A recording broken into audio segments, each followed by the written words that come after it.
it is a fact of life. More schools are making cuts, and that means a little less busing, and some kids have to walk or maybe even ride their bikes to school. But the Dayton Health Department is saying, you know what, that's not really a bad thing, because they have a program now that's called Get Up. And Bruce Barcelo is with us today from the Health Department. And you say kids riding bikes or walking to school is a good thing. Oh, it's a great thing. We know several things. We know that only about 13% of our kids walk or bike to school.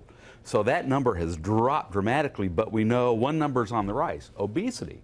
So even getting out there, walking and biking to school can be a great thing for families. Now, I know you've got some bullet points you want to hit, but I want to ask you a question about this. I know a lot of school districts get very uptight when it comes to making sure kids are on the proper bus. Are the parents going to drop them off or pick them up? They want to keep a very tight rein on that sort of thing. How do you work around those kind of issues?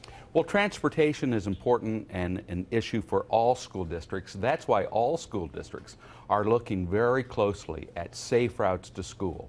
Dayton, as an example, Dayton Public Schools spent a committee worked all summer at looking at safe routes to school, mapping that out for parents, and so that in the fall they can encourage kids to bike and walk to school. Okay, so you've come in today, you've got your top 5 reasons of why kids should walk or bike to school, and number 5, you say it's good for the planet.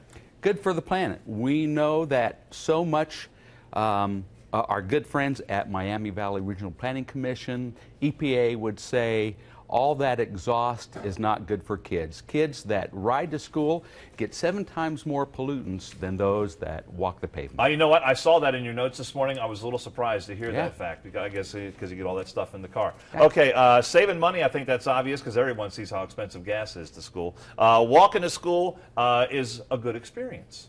Great experience. We know that kids that walk to school and get that reinforced message of crossing at the right places, the traffic signs, become better drivers.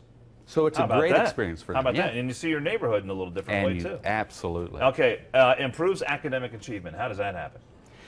Well, research is showing us that certainly the study, but even if you did nothing else other than walk or bike to school, get physical activity, test scores improve. We know that healthy students make better learners. All right, sounds good. And of course, active kids are healthy kids, and I think that goes without saying.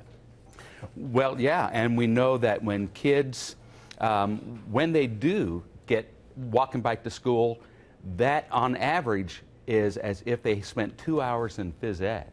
Plus, it gives them an opportunity to know that it's not just in a gym or a specific place that you can get physical exercise. All right. Well, Bruce, I'll tell you what, our time is gone, but I want to thank you for coming in, and we'll see if we get more kids walking and biking to school. That'd be great. All right. How about this? Andrew, go ahead. When I was in junior high in Arcanum, Dark County, it would take me, I would have to go to the high school, back to the junior high, which would be about a 2-hour trip. Instead, I rode my bike over 2.5 miles one way. So 5 miles each day on my bike. There you go. For 3 years, I wore swish pants. The majority of the school year, everyone knew me as the swish pants kid. I had 0 friends, but I had a fun time doing it. He turned out just fine.